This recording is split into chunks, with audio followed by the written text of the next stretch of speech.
broke down, I left early. I thought my trailer was full. A lot of the good bikes were the second day. They were bringing good money. And I'm listening to the Mecum app. I don't know if you can hear with all the noise. I'm listening to the Mecum app while I'm driving away. And the race bikes come on. And gosh darn it, I had to pull over and watch. And yeah, I got something else. You don't even know what I got yet. And here I'm bidding on stuff. I got a full trailer. What is wrong with me? Anyway.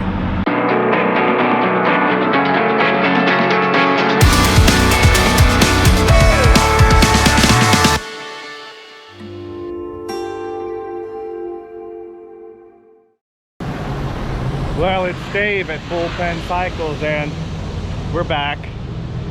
I had to leave early.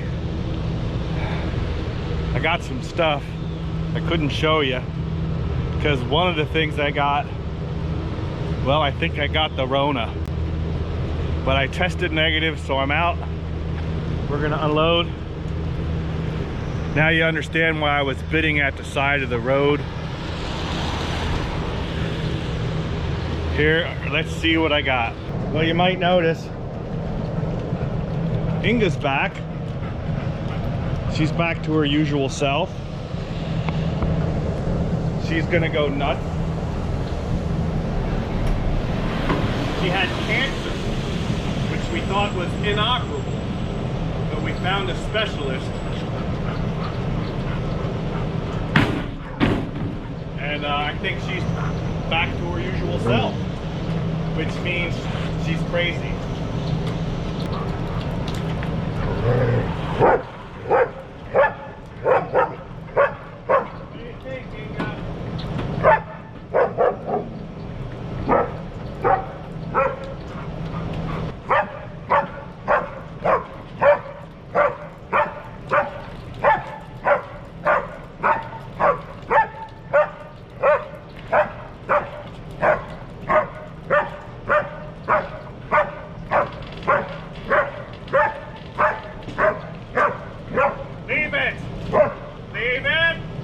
No, she's crazy.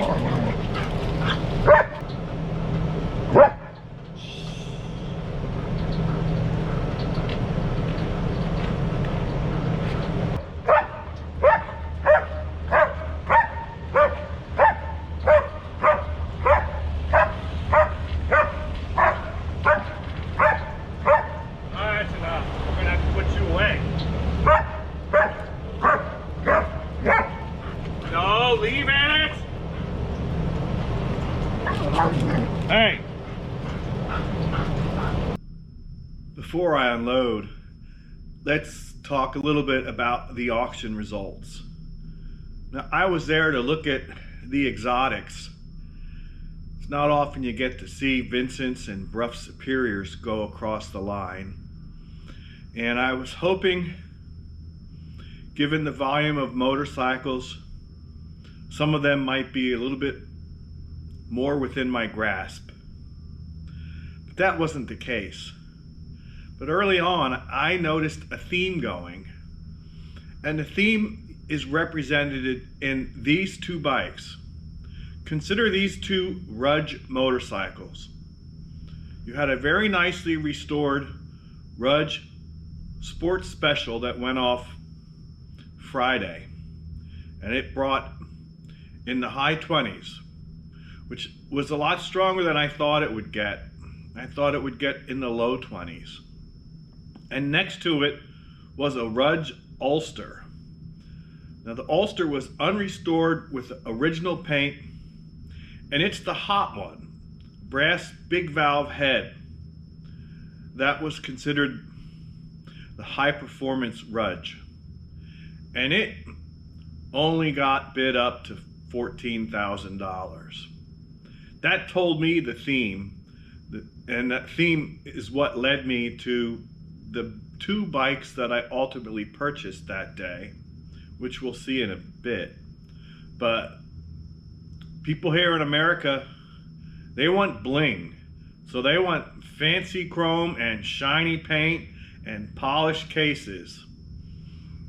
Over restored, even better. I'm not that way. And I don't think the rest of the world is that way.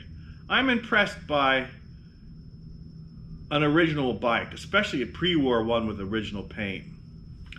So that's what led me to buy two of the bikes that I bought, and not the roadside special. That's a whole nother thing. We'll get into that. But let's review what some of the other bikes brought. Now, there was a red Vincent Rapide, and apparently some of them were red. They call it China red, and I don't know if that makes it more valuable or not. It's definitely more unique, but in my mind, the Vincent's supposed to be black. If I want a red bike, I'd buy a Ducati, but the red Vincent was nice, and as far as I could tell, all the numbers matched up.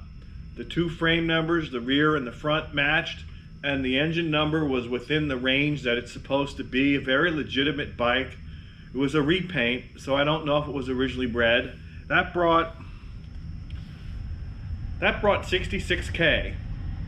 That's including the buyer's fee, which I guess is about right.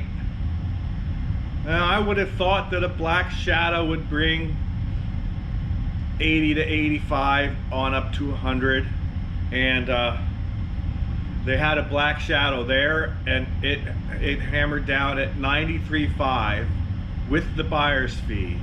And I think that Black Shadow was a legit bike too, as much as I could tell. Now, I'm not an expert, but I think that was a legit bike. You can't hear them run. There were a couple of Rapides there, and I think they were both mismatched numbers. The 52 Rapide brought $48,000 with the buyer's fee. That's included. That's the total. And that's probably a $20,000 discount to what it would have been had it matched. And the Bruff Superiors, now I'm not talking the SS100. That's a whole nother league. And that was some sort of racing pedigree. They called it a replica, but that's what they called them. That's a whole nother league. That brought $220,000. The other ones, which I didn't think would break 100, did. The 11/50 went for $115,000, and the SS80, and I think that had the Bruff Superior engine, the matchless Bruff Superior engine, and that brought 110. I didn't think they would bring 100. I thought they'd get close, so they did well. Some folks asked about the Road Dog. How much did the Gel bike Road Dog bring? And that was $22,000. Now that guy built another bike, another car engine bike, but it was built on an MG platform. And I'm thinking, if you're gonna build like a wild American custom bike, why would you go with an English engine? Anyway, it was a pint-sized version of the Road Dog. I call it the Road Kitten, and that brought, I think, 13.2K, about $13,000. So with that in mind, you're probably wondering, what did I get? And now, let's go see. Was this bathtub Triumph, and the reason I got it, people are overlooking these unrestored bikes, and near as I can tell, this looks original. It still has the hand-painted stripes, the outline of its decals. You see the old gasket behind the speedometer. I think this is an original bike. Somebody biffed the front fender.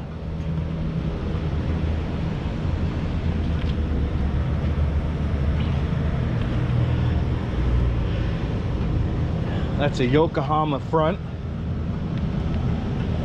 and it's showing 9,000 miles. It's a 650 Thunderbird. This was kind of their touring bike. It wasn't the hot rod bike. They actually call it a rear fairing. We call it a bathtub. And most people take them off because they weren't well received in this country. And now they're actually kind of hard to find with the original tub. So I liked this one, and I didn't have to chase it, largely because they were looking, wow, look at that, the original toolkit, because everybody wants bling. This is probably a runner. It's got a late battery in it. I wonder when they ran it last. So in keeping with my theme,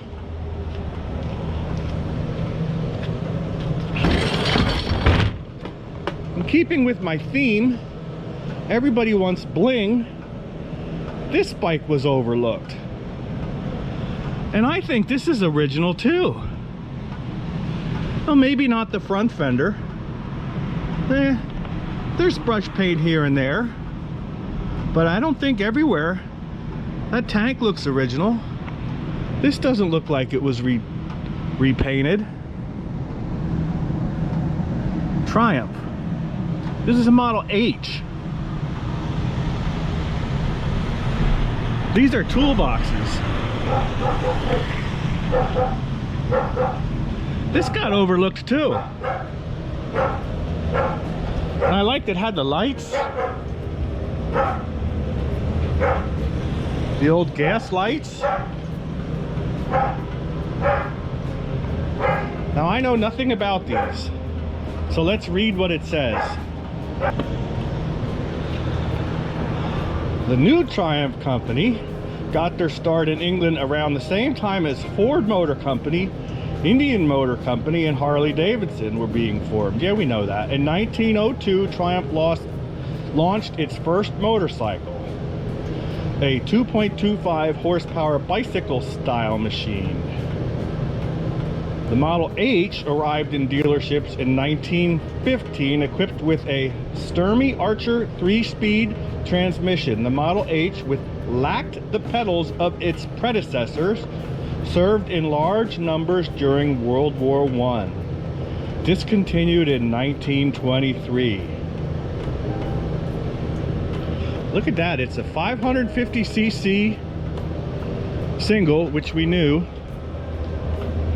with pocket valves in a pocket next to the cylinder. Looks like 2 slides and a brass carburetor. I don't know what this pedal is.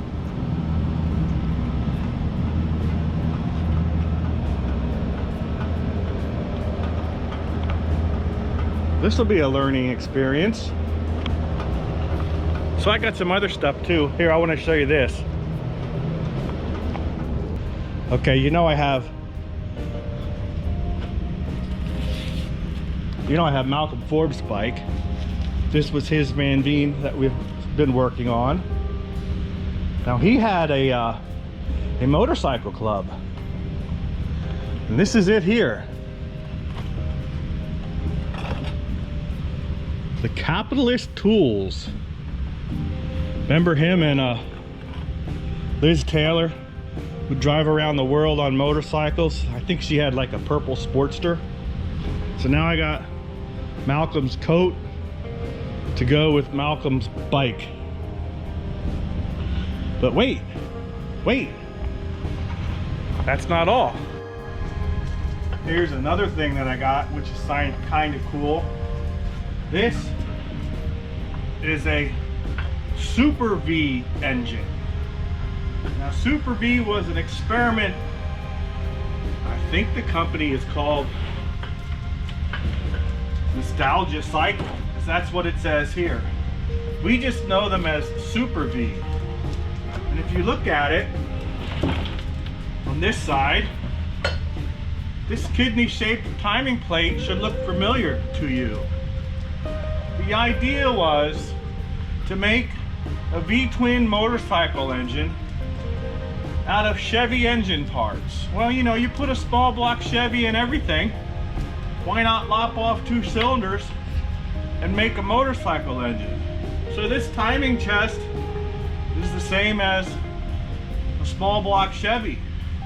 I'm guessing maybe the pistons and conrods, rockers. Not sure how much of it interchanges, but that was the idea. Now, I've never seen one of these running. Here's a picture. I've seen most of them, if you see them in a bike, are unfinished projects. I did have a chance to buy one that ran, but it ran very poorly. So I bought this at the auction for a wall hanger. So I can't leave you without telling you about the bike that I had to bid on from the side of the road. I actually got it. It's the George Roeder race bike. And there's some question about what that means. It's a XR 750 TT, which is basically a road racing version of Harley's famous dirt track bike, the overhead valve XR 750. This is one that George Roeder Sr. and his son George Jr. built together in the mid-80s for their race team sponsor. Now George Jr. tells me it's an authentic road race chassis that their sponsor acquired somehow from somewhere, and they got the engine from a dirt tracker. It's a 1980 XR 750 engine, and George never raced it except maybe in some practice laps. We are going to bring that here. I don't have it to show to you. I had to, since I wasn't there, I had to call 1-800-HAUL-BIKES, and they're bringing it here, although I'll probably pick it up at the terminal. It's probably going to arrive at the same time that we'll be at the Barber Festival. Oh, and if you want to see us at the Barber Festival, remember to like and subscribe so you don't miss us when we're coming at you from the Barber Festival. I'm in spaces, I think it's M5, M6. It's in the old field up near the upper gate.